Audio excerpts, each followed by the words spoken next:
रामकृष्ण हरी माऊली.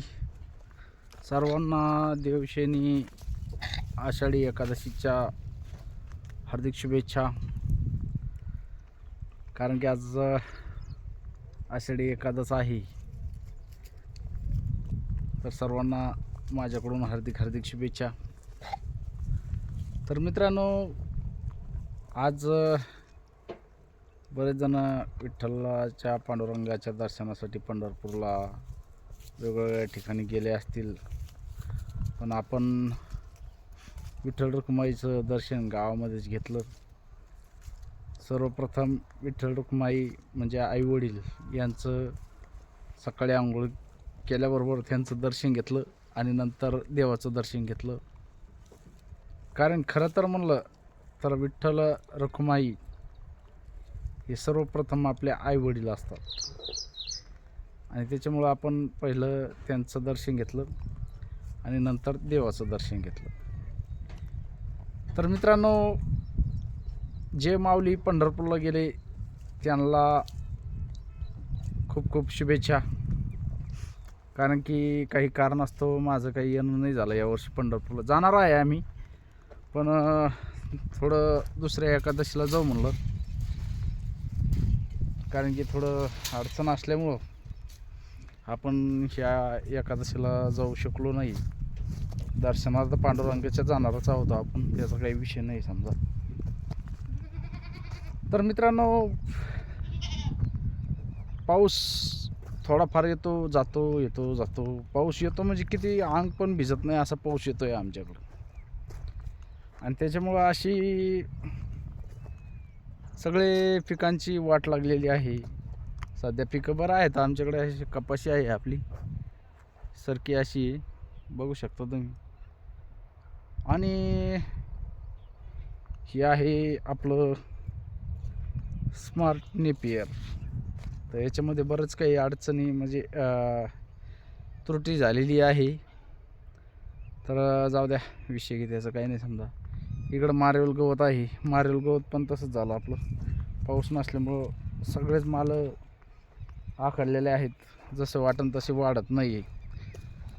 तर मित्रांनो, शेळी पालनासाठी सगळ्यात मोठी अडचण म्हणलं शेळी पालन सुरू करायचं म्हणलं तर चाऱ्याची अडचण आहे. चारा जर तुमच्याकडं असेल तर तुम्ही शेळ्या एका दिवसामध्ये आणू शकता. फक्त चारा अवेलेबल असणं खूप गरजेचं आहे.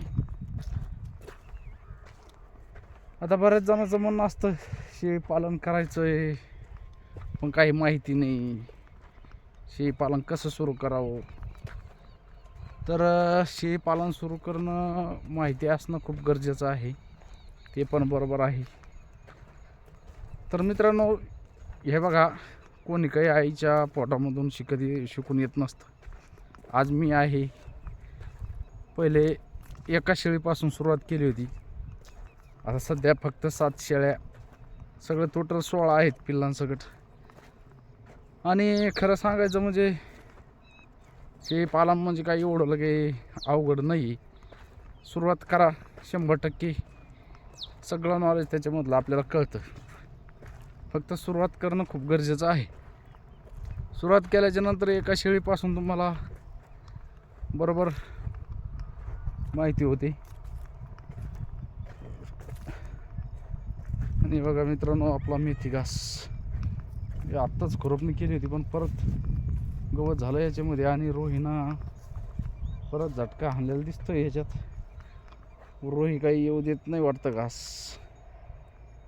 हे बराच घास खाल्ला बरं का रोहीनं. त्याला काहीतरी बुजवून लावावं लागतंय. हे असा मेथी घास आहे आपला.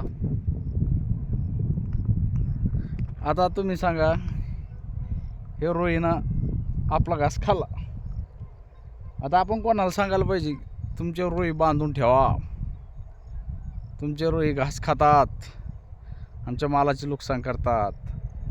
आपलं मोत्या बघितला असेल तुम्ही आत्ता झोपलेला बाज या कापसामध्ये म्हणजे सरकीमध्ये.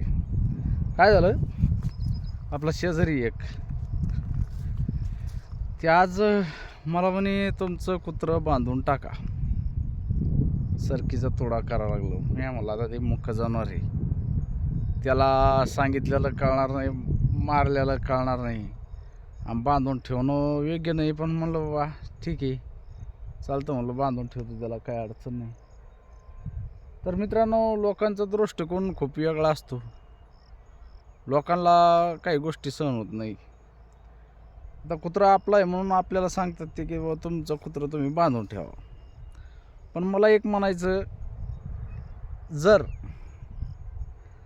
आता या आपल्या कुत्र्याऐवजी दुसरं कुत्रं किंवा रोहीना जर खाऊन गेल्या तरी कोणाला म्हणणार सर की खाल्ली, कोणाला म्हणणार, म्हणू शकतात का?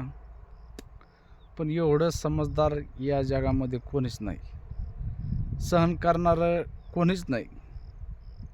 आज विचार करायचा, बाबा हा व्यक्ती काय मुद्दा म्हणून आपल्या शेतामध्ये आहे, कुत्रं हाकलून देत नाही.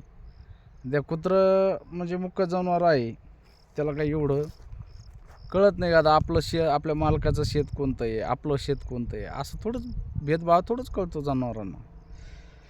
नाहीतर ते बिचारं गेलंच नसतं ना, आपलं शेत सोडून तिकडं गेलंच नसतं. तर असं आहे मित्रांनो, खूप अवघड आहे. हे बघा गवत किती झालं आहे आता हे खुरपणी करणं खूप गरजेचं आहे.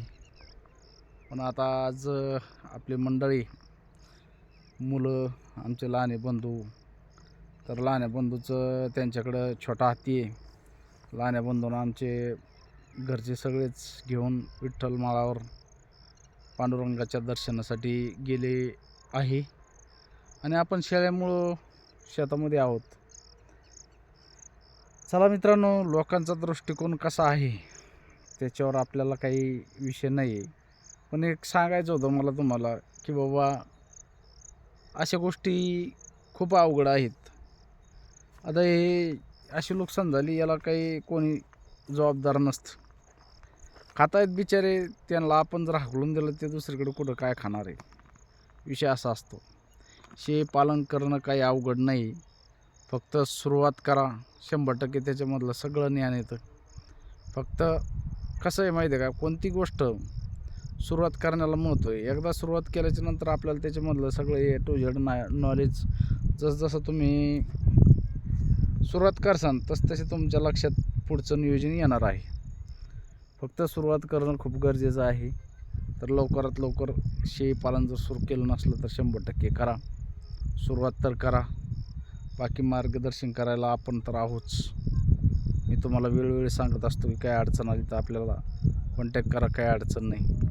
कॉन्टॅक्ट म्हणजे मी काही एवढा मोठा महान नाही, मला फक्त 4-5 वर्ष झालेत शेळीपालन करून. आपल्याकडे शेळ्या पण जास्त नाही तुम्ही म्हणताय, तर आपल्याकडे शेळ्या म्हणजे फक्त 7 शेळ्या आहेत. आणि खरी सुरुवात आपण एका शेळीपासून केली होती. नॉलेज म्हणजे आपल्याला जेवढं आहे तेवढं मी तुम्हाला मार्गदर्शन करू शकतो, याच्यावरती नाही. कारण शेळीपालनामध्ये एवढं काय समजा टेक्निकली खरंच याच्यामध्ये अभ्यास करावा आणि मग नंतर शेळीपालन सुरू करावा असा विषय नसतो. अभ्यास करण्याची काही गरज नाही. एक शेळीपासून जर सुरुवात केली तर तुमचा अभ्यास आपोआप होणार आहे. एका शेळीपासून सुरुवात केल्याच्यानंतर बरोबर आपल्या लक्षात येतं की आपल्याला कोणत्या अडचणी येतात, काय येतात, सगळं अभ्यास होऊन जातो. एका वर्षामध्ये तुम्हाला सगळं A to Z त्याच्यामधलं माहिती होते, नॉलेज येतं. तर चला मित्रांनो, आता व्हिडिओ खूप मोठा होत आहे. परत एकदा सर्वांना आषाढी एकादशीच्या हार्दिक शुभेच्छा. धन्यवाद. व्हिडिओ शेवटपर्यंत बघितल्याबद्दल खूप धन्यवाद मित्रांनो.